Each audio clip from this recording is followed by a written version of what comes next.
మన టాక్ షోల్లో చాలా రోజులుగా స్ఫూర్తిదాయకమైన వ్యక్తులు, లేకుంటే సినీ ప్రముఖులు, సినిమాల గురించి ఇలాంటి విశేషాలు మాట్లాడుకుంటున్నాం కదా! కథల గురించి మనం మాట్లాడుకుని చాలా సంవత్సరాలయిందనుకుంటాను. కాస్త మన కార్యక్రమాలకు భిన్నంగా ఉండడానికని ఈరోజు ఒక మంచి కథను మీకు పరిచయం చేస్తాను. ఈ కథ పేరు 'ఒక ప్రయాణం'. కథ గురించి చెప్పబోయే ముందు రచయిత గురించి చెప్తాను. ఈ కథ వ్రాసింది రాళ్లబండి కవితాప్రసాద్ గారు. ఈయన పేరు మీలో చాలామంది వినే ఉంటారు. స్వర్గీయ కవితాప్రసాద్ గారు అవధాన విద్యా వాచస్పతి, అవధాన రారాజు, ఆశుకవి సామ్రాట్టని చాలా బిరుదులు అందుకున్నారు. దాదాపు 500 పైగా అవధానాలు చేశారు. ఆయన నాకు మంచి మిత్రులు. అవధానాలు చేయడంలో ఆయన సరికొత్త పద్ధతులు ఎంచుకున్నారు. ఏమిటంటే, మామూలుగా అవధానం అనగానే ఛందోబద్ధమైనటువంటి పద్యాలు ఎక్కువగా ఉంటాయి కదా! వాటితో బాటుగా కవితాప్రసాద్ గారు గణితం, ఆధునిక కవిత్వం, వచన కవిత్వం, అలాగే నిషిద్ధ కథాగమనం అనేటటువంటి చాలా సరికొత్త అంశాలను కూడా ప్రవేశపెట్టి సృజనాత్మక అవధాని అనిపించుకున్నారు. ఆయన నిర్వహించినటువంటి అవధానాల్లో కొన్నింటికి అనుసంధానకర్తగాను, అలాగే కొన్నింటిలో పృచ్ఛకుడుగాను పాల్గొనే అవకాశం నాకు కలిగింది. కవితాప్రసాద్ గారు కేవలం అవధానిగా కానే కాకుండా ఉమ్మడి తెలుగు రాష్ట్రాల్లో ప్రభుత్వంలో చాలా ఉన్నతమైనటువంటి ఉద్యోగాలు చేశారు. ఆయన ఉద్యోగాల్లో తీరిక లేకుండా ఉంటూ కూడా అవధానాలు చేస్తూ ఉండేవాళ్లు. ఆయన వ్రాసినటువంటి స్వీయ రచనలు అరడజను పైగా పుస్తకాల రూపంలో వచ్చాయి. వాటిల్లో 'ఒంటరి పూలబుట్ట' అనే ఆధునిక కవితా సంపుటి చాలా ప్రసిద్ధమైంది. అంత ప్రతిభావంతుడైన కవితాప్రసాద్ గారు చాలా చిన్న వయసులోనే 54 సంవత్సరాల వయసులో 6 సంవత్సరాల క్రిందట కన్నుమూయడం తెలుగు సాహిత్యానికి పెద్ద లోటు అని చెప్పుకోవచ్చు. ఆయన వ్రాసినటువంటి ఒక కథను ఈరోజు మీకు పరిచయం చేస్తాను. కవితాప్రసాద్ గారు కథలు వ్రాశారు అన్న విషయం, వ్రాస్తారు అన్న విషయం చాలామందికి తెలిసుండకపోవచ్చు.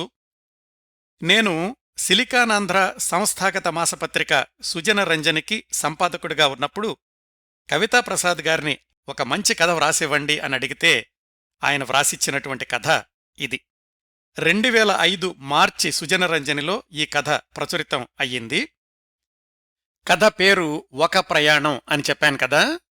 ఇది నాకు నచ్చిన చాలా మంచి కథ. మంచి కథ అంటే ఎలా ఉంటుంది? ఒక్కొక్కళ్ళకి ఒక్కొక్క రకంగా ఉండొచ్చు. నాకు నచ్చిన కథ మీకు నచ్చకపోవచ్చు, మీకు నచ్చిన కథ మరొకరికి నచ్చకపోవచ్చు. కాకపోతే ఒకరికి నచ్చింది అంటే ఆ కథలో కొన్ని గుణాలు, అంటే కొన్ని అంశాలు ఉండొచ్చు. ఉదాహరణకు, ఆ కథ చదివినప్పుడు మన హృదయానికి హత్తుకోవాలి. హత్తుకోవడం అంటే హృదయం స్పందించడం. ఎవరి హృదయం స్పందిస్తే వాళ్లకి ఆ కథ నచ్చినట్లు, ఆ కథ మంచి కథ అయినట్లు. హృదయం ఎందుకు స్పందిస్తుంది? కథ చదువుతున్నప్పుడు మనం ఆ కథలోకి వెళ్ళిపోవడం. రచయిత తన రచనా నైపుణ్యంతో పాఠకుణ్ణి కథలోకి తీసుకెళ్లిపోయి ఆ పాత్రల మధ్యన కూర్చోబెట్టగలిగితే ఆ పాఠకుడి యొక్క మనసు స్పందిస్తుంది. అప్పుడు కథ మంచిది అనిపిస్తుంది. అట్లాగే మనకు తెలిసిన పాత్రలుంటే మనం ఆ పాత్రలతోటి పోల్చుకోగలిగితే అది కూడా ఒక కారణం మంచి కథ అనిపించుకోవడానికి. కొన్నిసార్లు మనం చెయ్యలేని సాహసాలు ఆ కథలో కనిపిస్తే ఆ పాత్రల ఆ సాహసాలను మనలో ఊహించుకుని కథ బాగుంది అనుకుంటాం. ఇలా రకరకాల కారణాలుండొచ్చు. ఈ కథ నాకు నచ్చడానికి కారణాలేమిటో చివర్లో చెప్తాను. ఈ కథను ఈరోజు మీకు పరిచయం చేస్తాను. అంటే కథ వాక్యం వాక్యం చదవడం కాకుండా కథను మీకు చెప్తాను. ఈ కథను చెప్పేటటువంటి క్రమంలో ఎక్కడైనా రచయిత యొక్క రచనా కౌశలాన్ని తెలియచేసే వర్ణనలు, సంఘటనలు ఇలాంటి ఉన్నప్పుడు మాత్రం చదువుతాను. లేకపోతే మొత్తం కథ మాత్రం నేను మీకు చెప్తున్నట్లుగా నేరేట్ చేస్తాను. ఈ కథా నేపథ్యం ఏమిటంటే, మహాభారతం యొక్క నేపథ్యంలో జరుగుతుంది. శ్రీకృష్ణుడు, రాధ ముఖ్యమైనటువంటి పాత్రలు ఈ కథలో. అలాగే ధర్మరాజు, అర్జునుడు కూడా కనిపిస్తారు. అయితే ఈ కథ నిజంగా జరిగిందా? మహాభారతంలో ఉందా? అసలిలా జరుగుతుందా? శ్రీకృష్ణుడిలా చేస్తాడా? రాధలా ప్రవర్తిస్తుందా? ఈ చర్చల కోసం ఈ కథ చెప్పటం లేదండి. అవన్నీ కూడా పక్కన పెట్టేసి ఈ కథను రచయిత యొక్క దృష్టిలో చూస్తూ తెలుసుకుందాం. ఈ కథ నేననుకోవడం పూర్తిగా కల్పితమే. పాత్రలు మాత్రం మహాభారతంలో నుంచి వచ్చాయి, కానీ కథలోని సన్నివేశాలు, కథ ముగింపు, ఏ పాత్ర ఎప్పుడు ఎలా ప్రవర్తించింది, ఆ వర్ణనలు అవన్నీ కూడా పూర్తిగా రచయిత రాళ్లబండి కవితాప్రసాద్ గారి కల్పన అని నా ఉద్దేశం. ఈ కథను వివరంగా చెప్పబోయే ముందు క్లుప్తంగా చెప్తాను. మహాభారత యుద్ధం ముగిశాక సంవత్సరానికి పాండవులు విజయోత్సవం చేసుకుందాము అనుకుంటారు. ఆ విజయోత్సవానికి శ్రీకృష్ణుణ్ణి పిలుస్తారు. శ్రీకృష్ణుడు వచ్చి అతిథి గృహంలో ఉంటాడు, కాని ఆ విజయోత్సవాల సమయానికి మాత్రం రాడు. ఎందుకు రాడు అని అర్జునుడు వెళ్ళడిగినప్పుడు, నేను అత్యవసరంగా బృందావనం వెళ్ళాలి అంటాడు. ఎందుకు అని అర్జునుడు అడిగితే, రాధను కలుసుకోవడానికి అని శ్రీకృష్ణుడు చెప్తాడు. అక్కడ నుంచి ఈ ప్రయాణం, అంటే శ్రీకృష్ణుడి యొక్క ప్రయాణం బృందావనానికి ప్రారంభమవుతుంది. బృందావనానికి వెళ్లేటప్పుడు మధ్యలో వర్షం వస్తుంది, అడవిలో ఆగుతాడు. అక్కడ తన నేపథ్యం గుర్తొస్తుంది, రాధతో తను గడిపినటువంటి క్షణాలు గుర్తొస్తాయి. అలాంటి రాధను కలుసుకోవడానికి వెళ్తున్నాను అనుకుంటాడు. అక్కడ్నుంచి బృందావనానికి వెళ్తాడు. అక్కడికి వెళ్లేసరికి సాయంకాలం అవుతుంది. అక్కడ ఏం జరిగింది, రాధను కలుసుకున్నప్పుడు ఆమె ఏమంది, రాధాకృష్ణుల మధ్యన సంభాషణ ఏం జరిగింది, కథ ఎలా ముగుస్తుంది అనేది పతాక సన్నివేశం. ఇదండి, చాలా క్లుప్తంగా చెప్పాను మీకు కథను. ఇప్పుడు వివరంగా చెప్తాను. కథా సంగ్రహంలో చెప్పినట్టుగానే దీని నేపథ్యం ఏమిటంటే, కురుక్షేత్ర యుద్ధం ముగిశాక సంవత్సరానికి పాండవులు విజయోత్సవం చేసుకుందాము అనుకోవడం. మొట్టమొదటి దృశ్యం ధర్మరాజు యొక్క మందిరం. ధర్మరాజు, భీముడు, అర్జునుడు, నకులుడు, సహదేవుడు అందరూ ధర్మరాజు మందిరంలో ఉన్నారు. ఎందుకు? వాళ్లు శ్రీకృష్ణుడి కోసం ఎదురుచూస్తున్నారు. శ్రీకృష్ణుణ్ణి పిలిచారు. ఇలాగా మేము విజయోత్సవం చేసుకుంటున్నాము, మీరు రావాలి అని చెప్పినప్పుడు శ్రీకృష్ణుడు తన పరివారంతో వచ్చి అతిథి గృహంలో ఉన్నాడు. ఇప్పుడు విజయోత్సవం యొక్క ఉదయం, కాసేపట్లో విజయోత్సవం జరగాలి. శ్రీకృష్ణుణ్ణి ధర్మరాజు మందిరానికి రమ్మన్నారు. ఆయన వస్తే అన్నదమ్ముల 5 శ్రీకృష్ణుడు కలిసి ఆ విజయోత్సవ ప్రదేశానికి వెళ్ళాలి. ఇది నేపథ్యం. శ్రీకృష్ణుల వారొచ్చారా అని ధర్మరాజు సహదేవుణ్ణి అడిగాడు. ఇంకా రాలేదు, ఎదురుచూస్తున్నాం అన్నాడు సహదేవుడు. చాలాసేపట్నుంచి శ్రీకృష్ణుడి కోసం ఎదురుచూస్తున్నారు. ఆయన వస్తాను అని చెప్పినటువంటి గడువు దాటిపోయింది. సరే, శ్రీకృష్ణుడు రాలేదు కదా, మనం వెళదాం పదండి అని ధర్మరాజు అన్నదమ్ములతో కలిసి ఆ విజయోత్సవ ప్రదేశానికి బయలుదేరాడు. యుద్ధం అయితే అయిపోయి సంవత్సరం అయింది, కానీ ఆ యుద్ధం తాలూకు పగలు, కార్పణ్యాలు, అది సృష్టించినటువంటి శోకాలు ఇవన్నీ కూడా హస్తినాపుర సామ్రాజ్యంలో ఇంకా నిప్పుల్లాగా మండుతూనే ఉన్నాయి. ఆ మిగిలినటువంటి ప్రజల్లో కూడా కొంతమంది దుర్యోధనుడి అభిమానులు, మరికొంతమంది పాండవుల అభిమానులు ఉన్నారు. దుర్యోధనుల అభిమానులు రచ్చబండల దగ్గర కూర్చుని పాండవుల్ని ఎగతాళి చేస్తూ మాట్లాడుతుండేవాళ్లు. పాండవుల అభిమానులు మాత్రం జై శ్రీకృష్ణ అనుకుంటూ వాళ్లను పట్టించుకోకుండా వెళుతూ ఉండేవాళ్లు. ఇది హస్తినాపురం యొక్క నేపథ్యం మహాభారత యుద్ధం జరిగిన సంవత్సరానికి. సరే, ధర్మరాజు అన్నదమ్ములు ఆ విజయోత్సవ ప్రదేశానికి వెళ్లారు. అక్కడెలా ఉంది? మామూలు ప్రజలు ఒకవైపు కూర్చున్నారు, ప్రభుత్వ ఉద్యోగులు ఇంకొక వైపు కూర్చున్నారు, సైనికులు ఒకవైపు కూర్చున్నారు, సామంతులు ఒకవైపు వాళ్లకి నిర్దేశించినటువంటి ఆసనాల్లో కూర్చున్నారు. దృష్టద్యుమ్నుడు ఈ ఏర్పాట్లన్నింటినీ కూడా పర్యవేక్షిస్తున్నాడు. అంతఃపుర కాంతలందరూ కూడా అలంకరించుకుని ఉన్నారు. వాళ్ల మధ్యలో బంగారు సింహాసనం మీద ద్రౌపదీదేవి కూర్చునుంది.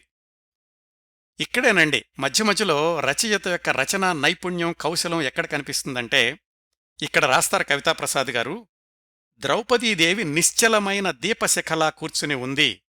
ఆమె చూపులలో అలలులేని సముద్రం కనిపిస్తుంది. నగారా మోగింది, అంటే ధర్మరాజు వస్తున్నారు అని అందరికీ తెలియచేయడానికి. అందరూ నిశ్శబ్దంగా ఉన్నారు.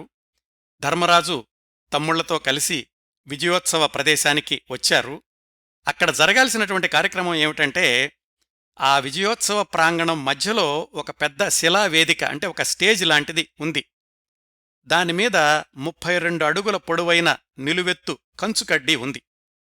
ఆ కంచుకడ్డీ పైన ఒక చక్రం, ఆ చక్రం మధ్యలో ఒక జెండా కర్ర లాంటిది, దానిమీద జెండా. ఆ జెండా కర్ర కూడా బంగారు కడ్డి.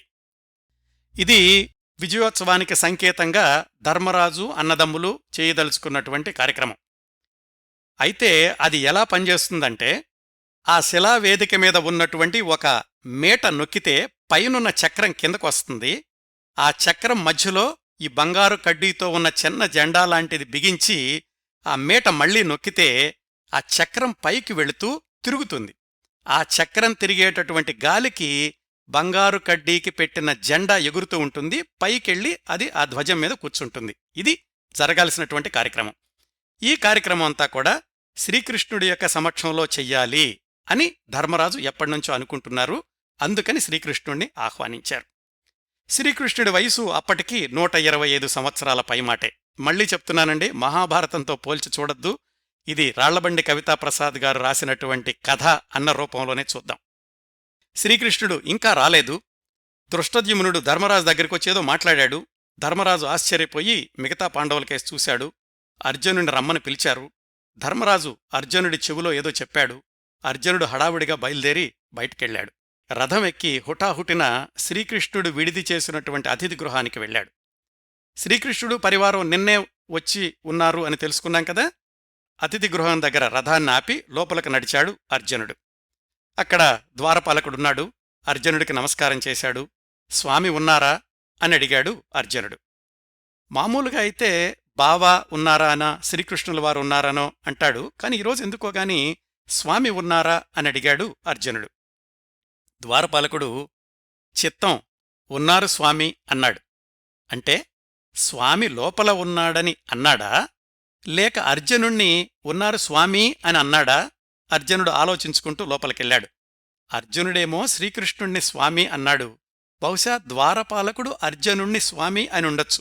ఇలా ఆలోచించుకుంటూ లోపలికెళ్లాడు అర్జునుడు. లోపలికెళ్లేసరికి శ్రీకృష్ణుడు అంతరంగ మందిరం నిశ్శబ్దంగా ఉంది. ఒక్కడే కూర్చునున్నాడు శ్రీకృష్ణుడు. కళ్ళు మూసుకునున్నాడు. అర్జునుడు వచ్చినట్లు కూడా గమనించినట్లు లేడు. ఇక్కడ అర్జునుడు శ్రీకృష్ణుడు పక్కపక్కనే ఎలా ఉన్నారంటే, నీలి కలువలాగా శ్రీకృష్ణుడున్నాడు, తెల్ల కలువలాగా అర్జునుడున్నాడు. శ్రీకృష్ణుడి అతిథి గృహంలో ఇంకెవరూ లేరు. వాళ్లందర్నీ కూడా విజయోత్సవక సభకు వెళ్ళండి అని ముందే చెప్పాడు. తాను మాత్రం వెళ్లలేదు. అందుకే అర్జునుడు ఇప్పుడొచ్చాడు. శ్రీకృష్ణుడింకా కళ్ళు మూసుకునే ఉన్నాడు. అర్జునుడు శ్రీకృష్ణుణ్ణి పరిశీలిస్తున్నాడు. ఇక్కడ మళ్ళీ నేను రాళ్లబండి కవితాప్రసాద్ గారి యొక్క రచనా వైదుష్యాన్ని మీకు చెప్పాలి. ఆ శ్రీకృష్ణుడు ఎలా ఉన్నాడో వర్ణిస్తారు. ఇదే చదువుతున్నాను. కాలి బొటనవేలు రెండవ వేలు కన్నా అంగుళం చిన్నది. 2 పాదాల వేళ్ల కొసలు కలిపి చూస్తే ఒక ధనస్సు యొక్క దండలా ఉంది. కాళ్లపైన జీరాడే పట్టుకుంచె చెరంగు ఇంకా బిగించని వింటి నారిలాగా ఉంది.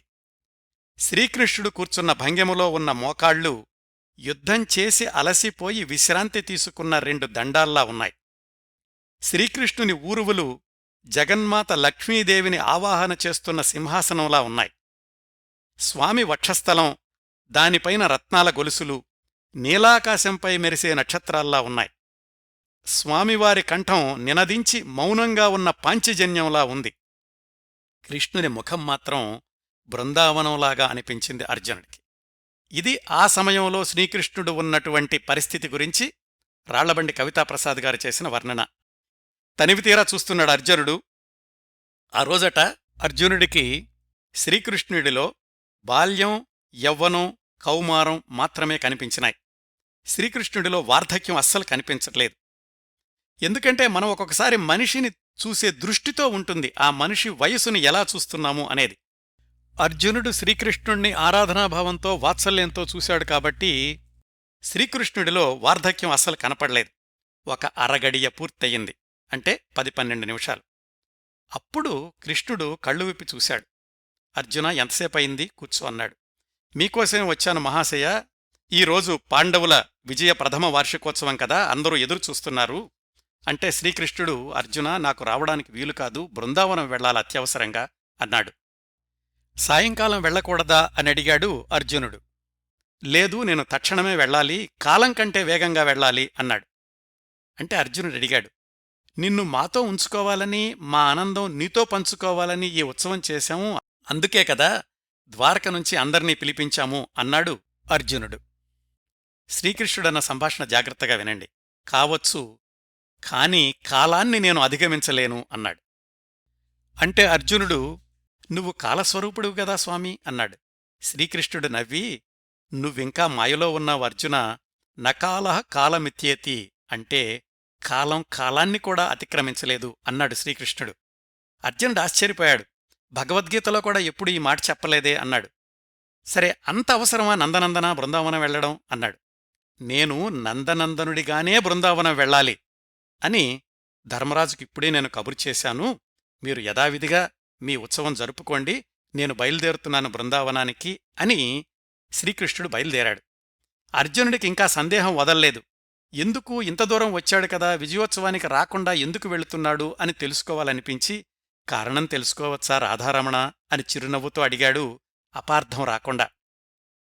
ఈ సంభాషణ వ్రాయడంలో కూడా ఎంత జాగ్రత్తగా రాశారంటే, ఇక్కడ శ్రీకృష్ణుణ్ణి రాధారమణ అనిపించారు.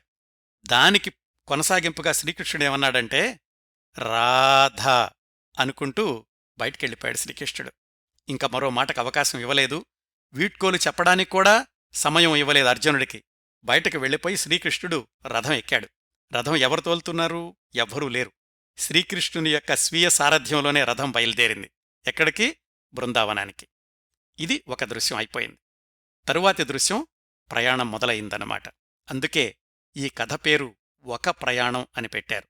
ఈ ప్రయాణం ఎలా సాగుతుంది, ప్రయాణం చివరలో ఎలా ముగుస్తుంది అనేది కథలో ఉన్నటువంటి పతాక సన్నివేశం. రథం సాగుతోంది.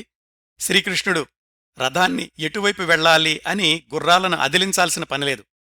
గుర్రాలకు ఆయన దిశ చూపించాల్సిన అవసరం లేదు. ఎందుకంటే మనసులో ఏదనుకుంటే గుర్రాలు అటువైపు వెళ్లగలవు. అందుకని ఆయన మనోరథం ప్రకారం రథం నడుస్తూ ఉంటుంది. శ్రీకృష్ణుడి రథం వెళ్తోంది. గుర్రాల మెడలో ఉన్నటువంటి గంటల చప్పుడు ఎలా ఉందంటే అప్సరసల నృత్య మంజీరాల్లాగా ధ్వనిస్తున్నాయట. మరి రథం వెళుతున్నప్పుడు శ్రీకృష్ణుడు ఏం చేస్తాడు?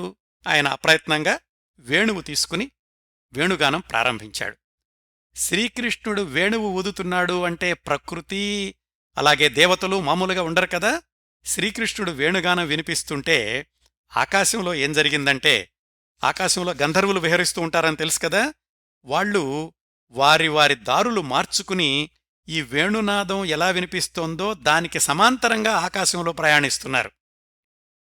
సిద్ధ, విద్యాధర, కిన్నెర, కింపురుషులు వీళ్లందరూ కూడా గుంపులు గుంపులుగా చేరి ఆకాశం నుంచి శ్రీకృష్ణుణ్ణి వీక్షిస్తున్నారు ఆయన వేణుగానం వింటూ. కేవలం ఆకాశమే కాదు, భూమి మీద ఉన్నటువంటి ప్రకృతి కూడా శ్రీకృష్ణుని యొక్క వేణుగానాన్ని ఎలా ఆస్వాదిస్తోందంటే, పక్షులు కిలకిలా రావాలు ఆపేసి మెడలు రిక్కించి చూస్తున్నాయి.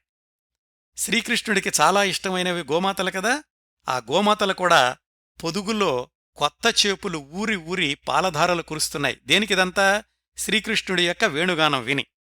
ఆవు దూడలు పాలు తాగడం మాని అమ్మకేసి కాసేపు, ఆకాశానికేసి కాసేపు చూస్తున్నాయి. ఇలా సాగుతోంది వేణునాదంతో కూడినటువంటి శ్రీకృష్ణుడి ప్రయాణం. ఒక అడవి వచ్చింది. దట్టమైన అడవిలో రథం ఆగింది. గుర్రాలు మెడెత్తి వెనక చూశాయి, రథం ఎందుకాపావు అని. కృష్ణుడు రథం దిగాడు. ఎందుకంటే వర్షం ప్రారంభమైంది. ఆ దగ్గరలో ఉన్నటువంటి రావి చెట్టు కిందకి చేరాడు కృష్ణుడు. వర్షం వస్తోంది కాబట్టి రథం కూడా దగ్గరకెళ్ళి గుర్రాలక్కడ ఆగినాయి. ఇది మరొక దృశ్యం అన్నమాట. ఆ రావి చెట్టు క్రింద ఉన్నటువంటి కృష్ణుడు రావి చెట్టుకి నమస్కరించాడు. ఎందుకంటే అది అశ్వత్థనారాయణుడు. ఆ రావి చెట్టట మొదలు బ్రహ్మలా ఉంటుంది, మధ్య విష్ణువులా ఉంటుంది, చివర్లో శివుడిలా ఉంటుంది అని వర్ణిస్తారు. ఆకాశంలో మేఘం పగలబడి నవ్వినట్లుగా అనిపించింది శ్రీకృష్ణుడికి. ఒక మెరుపు, ఒక ఉరుము, దగ్గరలో ఎక్కడో పిడుగు పడింది. శ్రీకృష్ణుడు ఆ వర్షం పడుతుంటే రావి చెట్టు క్రింద నుంచుని ఆయన గతాన్ని గుర్తు చేసుకున్నాడు. దేని గురించి? బృందావనం వెళుతున్నాడు కదా. తను బాల్యంలో బృందావనంలో చేసినటువంటి అల్లరి, అక్కడ రాసక్రీడలు ఇవన్నీ గుర్తొచ్చినాయి. అప్పటి కృష్ణుణ్ణా నేను? అంత ఆనందమైన జీవితం నుంచి హఠాత్తుగా ఈ హస్తినాపుర రాజకీయాల్లోకి ఎలా వచ్చేశాను? ఎంత భయంకరమైన యుద్ధాన్ని చూశాను! 18 అక్షౌహిణుల సైన్యం ఎందరు వీరులు మరణించారు, ఎంతటి మారణహోమం! భీష్మ, ద్రోణ, కర్ణ, శల్య, దుర్యోధన, దుశ్శాసన ఎందరు యోధులు మరణించారు. ధర్మం అధర్మం ఎంతటి విచికిత్స జరిగింది. అర్జునుడు గాంధీవాన్ని కింద పడేసి మానసిక క్లైబ్యాన్ని పొందినప్పుడు ఎన్ని మాటలు చెప్పాను. అవన్నీ చేసింది నేనేనా? నన్ను గారడీవాడన్నారు, స్త్రీలోలుడు అన్నారు. నిజంగా నాకు స్త్రీలంటే అంత ఇష్టమా? ఎవరు స్త్రీ? హస్తినాపురంలో ఏ స్త్రీ కూడా నా వైపు లౌల్యంగా చూడలేదే. నేనెవరితోటి అసభ్యంగా ఉండలేదే. బహుశా బృందావనంలో ఉన్నప్పుడు నేను స్త్రీలతో చనువుగా ఉన్నానేమో, అప్పుడు రాసక్రీడలు సాగించానేమో. కాని ఆ తర్వాత నాకు స్త్రీల పట్ల అంత ఆకర్షణ లేదు కదా. అవును, బృందావనం. ఎక్కడి బృందావనం? నన్ను పెంచిన బృందావనం. ఇదంతా కూడా శ్రీకృష్ణుడు గతాన్ని గుర్తు చేసుకుంటున్నాడు వర్షంలో రావిచెట్టు క్రింద నుంచుని. నీల, సరసి, లక్ష్మి, ఇళయ, సరయు, స్రవంతి, కాంతి అందర్నీ మించి నన్ను తన కనుచూపులతో కట్టేసింది రాధ. రాధ రాధ అనుకోగానే శ్రీకృష్ణుడి వళ్ళు ఎందుకో కంపించింది. ఈరోజు పదే పదే రాధ గుర్తొచ్చింది. రాధ నవ్వు, రాధ చూపు, రాధ కోపం, రాధ ప్రేమ, రాధ పెట్టిన భోజనం, రాధ ముద్దు, రాధ స్పర్శ. ఇదంతా శరీరానికేనా? మనస్సుకు చెందిందా? ఆత్మకు చెందిందా అనుకుంటున్నాడు శ్రీకృష్ణుడు. ఇలా ఆయన ఆలోచిస్తూ ఉండగా చివరిసారిగా రాధ దగ్గర వీడ్కోలు తీసుకునే దృశ్యం గుర్తొచ్చింది. అప్పుడు రాధ ఏం చెప్పిందంటే, ఇదంతా గతంలో జరిగింది. కన్నయ్య, నువ్వెళ్ళిపోతున్నావు. అటు రేపల్లెకు ఇటు బృందావనానికి ఆత్మ వెళ్ళిపోతోంది. అయినా నువ్వెప్పుడైనా సరే జ్ఞాపకం చేసుకుంటే చాలు, రేపల్లెకు వెలుగొస్తుంది. నేను కూడా అట్లాగే. నువ్వు నా జ్ఞాపకాల్లో ఉంటావు కనుక నీకు ఎల్లప్పుడూ నా శక్తి ఉంటుంది. నువ్వు నిరంతరం శక్తిమంతుడిలా ఉంటావు. శివుడికి శక్తిలాగా నేను నీకు అంది రాధ. పార్వతీదేవిలాగా నవ్వింది. మళ్ళీ ఎప్పుడొస్తావు అని అడిగింది రాధ. ఎప్పుడైనా వస్తాన్లే అన్నాడు కృష్ణుడు. నీకోసం వెన్నతీసి పెట్టొద్దా చెప్పు, ఎప్పుడొస్తావు అని అడిగింది. మళ్ళీ ఎప్పుడైనా రావచ్చు అన్నాడు కృష్ణుడు. అప్పుడు రాధ ఏమందంటే, అయితే రోజూ నీకోసం ఒక వెన్న ముద్ద గడపల్లో పొద్దున్నే బాదం ఆకుల్లో ఉంచుతాను. నువ్వొచ్చినప్పుడు తినేళ్ళు. సాయంకాలానికో రాత్రికో ఆ వెన్నముద్ద లేకపోతే నువ్వొచ్చినట్లు, సరేనా అని నవ్వింది రాధ. పిచ్చి రాధా, నేను కాకుండా ఎవరైనా అది తినెళ్ళిపోవచ్చు కదా అన్నాడు శ్రీకృష్ణుడు. కన్నయ్య, నీకోసం ఉంచిన వెన్నముద్ద తినే దొంగస్వామి ఎవడూ లేడు రేపల్లెలో అంది రాధ. సర్లే అన్నాడు. చిట్ట చివరిసారిగా వెన్నముద్ద తినిపించి గట్టిగా ముద్దు పెట్టుకుంది రాధ. అది గుర్తొచ్చింది శ్రీకృష్ణుడికి ఈ రావిచెట్టు కింద రథం ఆగినప్పుడు. కాలం ఆగిపోయినట్లుగా అనిపించింది ఆ రాధ పెట్టిన ముద్దు గుర్తొచ్చి. వాన వెలిసింది. వర్షం వెలవగానే ఆ మట్టిలోనుంచి వాసనలు వస్తాయి కదా. ఆ వాసనలు ఎలా ఉన్నాయంటే శ్రీకృష్ణుడికి తాను బృందావనంలో తిన్న వెన్న తాలూకు వాసనల్లాగా అనిపించినాయట. దృశ్యం చూడండి, రచయిత ఎలా రాస్తారంటే ఊహించుకోండి ఒకసారి. శ్రీకృష్ణుడు వర్షం వెలిశాక రావిచెట్టు కింద నుంచుని ఒకంత మట్టిని చేతిలోకి తీసుకున్నాడు. వాసన చూశాడు. మట్టిని ముద్దెట్టుకున్నాడు. మట్టిని చూడగానే ఎవరు గుర్తురావాలి శ్రీకృష్ణుడికి? అమ్మ, తల్లి యశోద కనిపించింది. ఒకప్పుడు మన్ను తిన్న తన నోట్లో సమస్త విశ్వం కనిపించింది తల్లికి.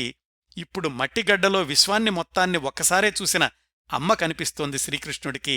అమ్మ కళ్ళు కనపడుతున్నాయి. అమ్మ కళ్లల్లో విశ్వం కనపడుతోంది. విశ్వరూపాన్ని చూస్తున్నాను. అర్జునునికి కనిపించిన విశ్వరూపం నాకిప్పుడు కనిపిస్తోందా? నా రూపం నాకే కనిపిస్తోందా? ఇదేనా స్వరూపానుసంధానం అంటే? అమ్మా, నాకు నువ్వు కనిపించావు. నీలో విశ్వం కనిపించింది. నాలో విశ్వం నీకు కనిపిస్తే నీలో ప్రతిబింబించే విశ్వం నాకు కనిపిస్తోందే. రెండు విశ్వాలున్నాయా? లేదు. ఒకే విశ్వం, ఒకే రూపం, ఒకే ఆత్మ, ఒకే నువ్వు, ఒకే నేను, ఒకే ఇద్దరం. నేనే అమ్మ, అమ్మే నేను. శ్రీకృష్ణుడు ఏవో అనుకుంటున్నాడు. వాన వెలిసింది కదా. మళ్ళా రథం ఎక్కాడు. రథం బయలుదేరింది. మళ్ళొక్కసారి గుర్తు చేసుకుందాం. శ్రీకృష్ణుడు బృందావనానికి బయలుదేరినప్పుడు, వర్షంలో, అడవిలో, రావిచెట్టు కింద ఆగినప్పుడు రెండు దృశ్యాలు గుర్తు చేసుకున్నాడు. ఒకటి రాధను విడిచి వచ్చినటువంటి దృశ్యం, రెండోది మట్టివాసన చూడగానే తల్లి గుర్తొచ్చినటువంటి దృశ్యం. మళ్ళీ రథం బయలుదేరింది. రథంతో పాటు మనం కూడా వెళదాం. రథం నడుస్తూ ఉండగా సాయంకాలం అయిపోయింది. చిరుచీకట్లు కమ్ముతున్నాయి. రథం మీద ఉండగానే శ్రీకృష్ణుడికి తులసి ఆకుల వాసన ఆయన ముక్కును చేరింది. బృందావనం వచ్చినట్లుందే అనుకున్నాడు. సాయం సంధ్య. పడమటి ఆకాశం మీద బంగారం ముడతలు పడ్డట్టుగా ఉంది. అలాగే పశ్చిమ దిక్కున సూర్యుడు అస్తమిస్తున్నాడు. బృందావనం మొదట్లోనే రథం ఆగింది. అక్కడ ఒక పొగడ చెట్టుంది. పొగడ చెట్టు దగ్గరికెళ్లాడు శ్రీకృష్ణుడు రథం దిగి. ఎందుకంటే ఆ పొగడ చెట్టు దగ్గరే తను ఎంతో మందితోటి ఆడుకున్నాడు.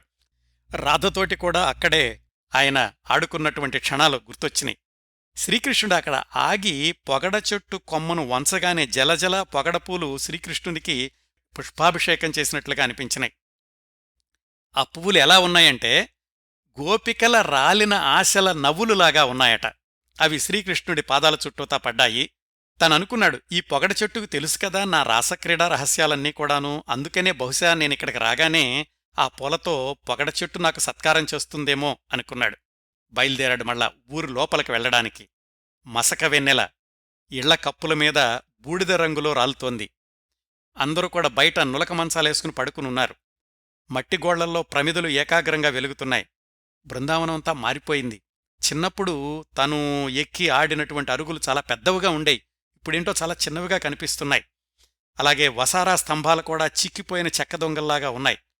వీధిలో నడుస్తుంటే ఒక ముసలాయన బయటకొచ్చి, ఎవరయ్యా నువ్వు అని కంటి మీద చెయ్యి పెట్టుకుని శ్రీకృష్ణుడు మొహంలోకి చూస్తూ అడిగాడు. శ్రీకృష్ణుడు నేను ఫలానా అని చెప్తే ఊరంతా కదిలొచ్చేస్తుంది. కాని తన ఉద్దేశం ఏమిటి? రాధను కలుసుకోవాలి అని. ఊరంతటికీ తెలియడం ఇష్టం లేక ఎవరు నువ్వు అని అడిగిన వృద్ధుడికి సమాధానం చెప్పకుండా ముందుకు బయలుదేరాడు. తరువాతి దృశ్యం, ఒక ఇంటి దగ్గర ఆగాడు. చిన్న ఇల్లు, తొంగకప్పుతో తళతళ మెరుస్తోంది. దేనికి తళతళ మెరుస్తోంది? వెన్నెల కురుస్తోంది కాబట్టి. అలికి ముగ్గులు పెట్టిన వసారా, మెట్టతామర పూలు పూసినటువంటి నీళ్ల తొట్టి, ఇంటు చుట్టూతా మట్టి గోడ, ఆ గోడమీదకి ఎగబాకే కాశీరత్నాల పూలతీగ, అన్నిటికంటే బయట వసారాలో కుడివైపు స్తంభం మొదట్లో బాదం ఆకులో పెట్టినటువంటి వెన్నముద్ద. అప్పుడు రాధ చెప్పింది కదా, నేను బాదం ఆకులో వెన్నముద్ద పెట్టి ఉంచుతాను, నువ్వెప్పుడైనా వచ్చి తినొచ్చు అని. బహుశా ఇది రాధ ఇల్లేమో. నెమ్మదిగా నడిచి వెన్నముద్దను చూశాడు. పొద్దున్నుంచి ఏమీ తినలేదు అన్న సంగతి గుర్తొచ్చింది. వెన్నముద్దను తాకాడు.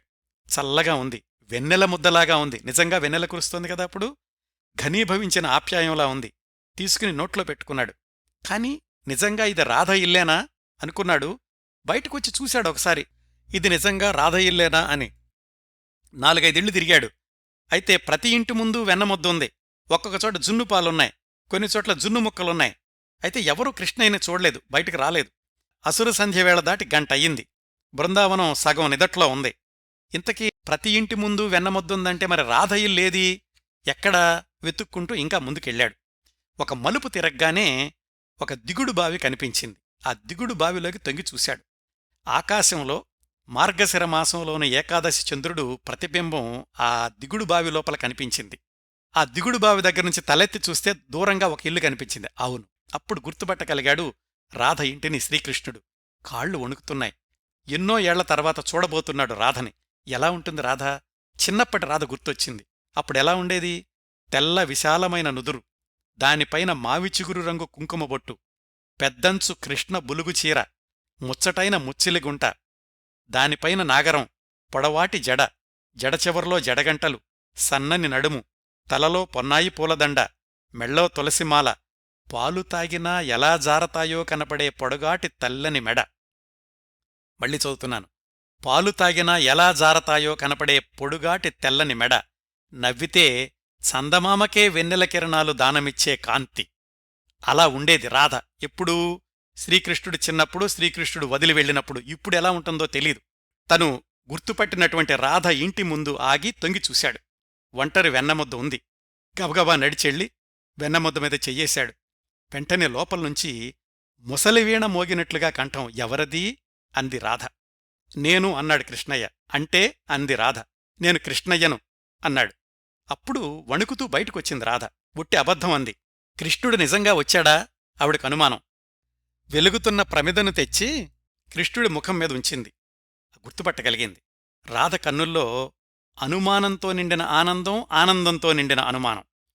శ్రీకృష్ణుడి ముఖంలో చాలా మార్పులొచ్చినాయి. కళ్ళు మాత్రం మారలేదు.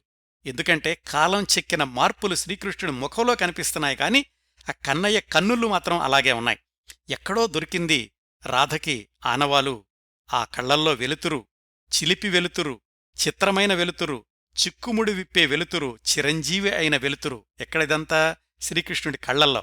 అది కనపడింది రాధకి. కాని ఇంకా అనుమానం. ఏమందంటే, నువ్వు నా కన్నయ్యవైతే వేణువు ఊదు అంది రాధ. శ్రీకృష్ణుడు గడప మీద కూర్చుని తన బంగారు వేణువుని బయటికి తీశాడు. అప్పుడు రాధ అంది, అది కాదు, అదంతా ఏదో రాచరికపు కంపు కొడుతోంది.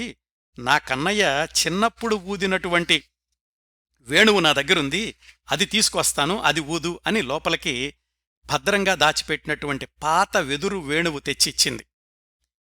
దాన్ని పమిడితో తుడిచింది. శ్రీకృష్ణుడు తన చేతిలో ఉన్న బంగారపు వేణువును పక్కన పెట్టి రాధ తీసుకొచ్చినటువంటి పాత వెదురు వేణువు వణికే చేతులతో అందించింది కదా. ఆశ్చర్యంగా చూశాడు. ఆ వేణువు వయస్సు 100 పైమాటే. దాన్ని తీసుకున్నాడు, పెదవుల దగ్గర పెట్టుకున్నాడు, మంద్రంగా పూరించాడు. వేణువు అలిగినట్లుంది, శబ్దం లేదు. 2 వేళ్లతో తిప్పి మళ్లీ ఊదాడు, వేణువు మోగలేదు. వేణువు గొట్టాన్ని ఒంటికనుతో చూశాడు, శుభ్రంగా ఉంది. మళ్లీ వేణువు ఊదాడు, వేణువు పాడలేదు. రాధను చూశాడు, రాధ నవ్వుతోంది. ఆ నవ్వులోనట సృష్టి తాలూకు తొలి హసన విన్యాసం కనిపిస్తుంది. అప్పుడంది రాధ, నువ్వు నా కన్నయ్యవైతే వేణువు మోగుతుంది అంది. కృష్ణుడు మళ్లీ ఊదాడు, వేణువులోంచి ఏ ధ్వని రాలేదు. కృష్ణుడికి ఆశ్చర్యమేసింది, ఇదేంటి, నేను తాకితే వెదురు కొమ్మైనా వేణువై పలుకుతుంది కదా, మరి ఈ చిన్ననాటి వేణువు పలకటం లేదేంటి? మళ్లీ ప్రయత్నించబోయి రాధకేసి చూసి అడిగాడు, ఏంటలా చూస్తున్నావు అన్నాడు కృష్ణుడు. ఇంతకీ అసలు వేణువు ఎందుకు పలకడం లేదో తనకి అర్థం కాలేదు.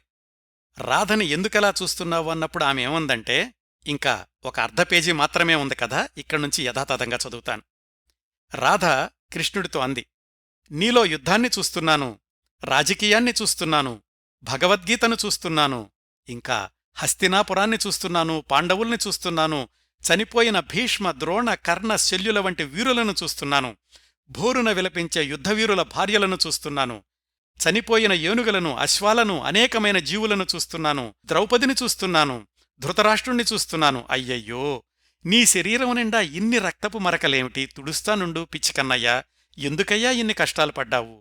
గోలోకం నుంచి భూలోకంలోకి వచ్చిన నారాయణమూర్తివి కదా, నీ స్వరూపం ఎలా పంకిలమైందా, అయ్యో అయ్యో తుడుస్తానుండు అంది రాధ.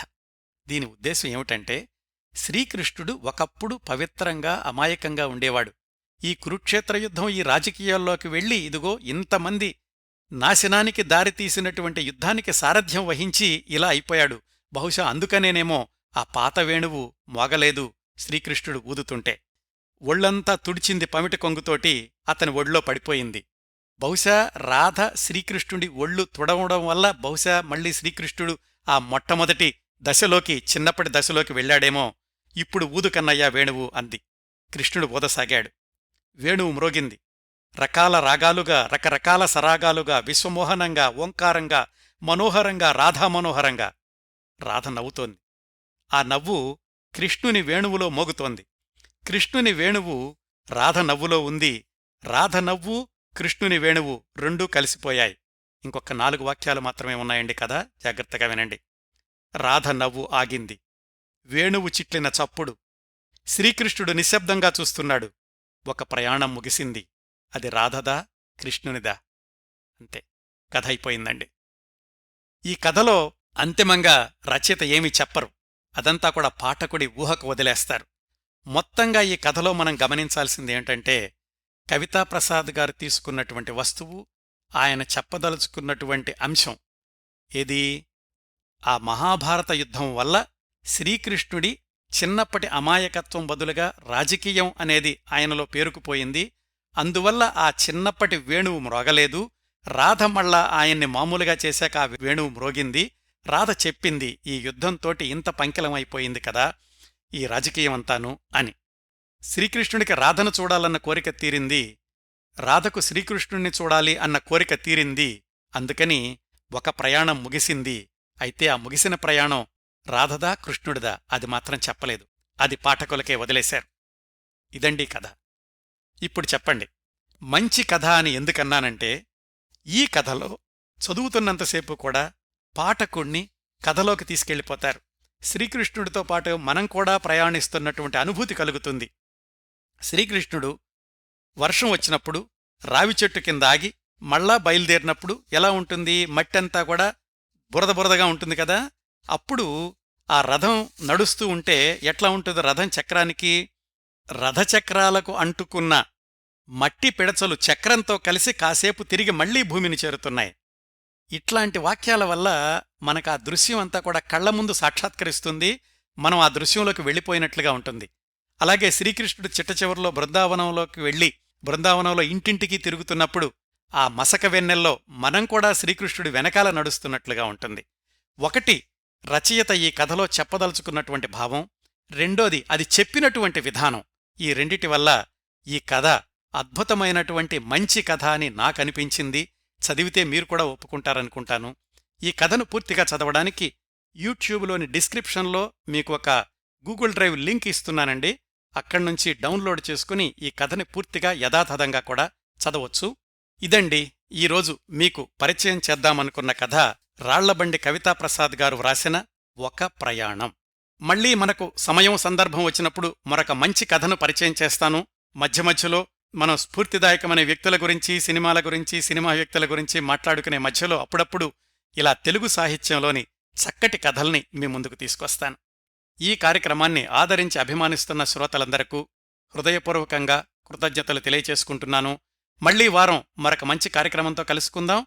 అంతవరకు నవ్వుతూ ఉండండి. మీ నవ్వులు 10 మందికి పంచండి. ప్రస్తుతానికి మీ దగ్గర సెలవు తీసుకుంటోంది మీ కిరణ్ ప్రభ.